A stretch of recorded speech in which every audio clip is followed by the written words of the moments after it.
Iki petani canggih ngene iki lho. Arepe nandur ya didelok peluang. Provinsi Kabupaten Kediri.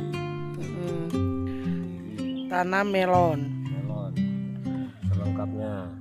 Jadi untuk Kabupaten Kediri untuk tanaman melon yang umur 0 sampai 30 HST itu cuma 1 hektar.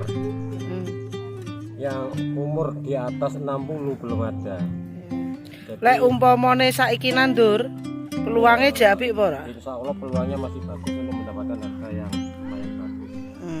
Karena tingkat resikonya juga, risiko gagalnya juga luar biasa. Ini khusus melon. Melon ya. Ya melon.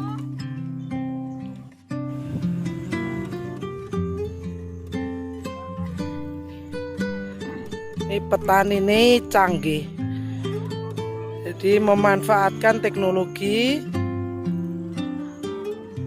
untuk melihat peluang yang paling bagus di bidang pertanian. Harusnya semua petani seperti ini.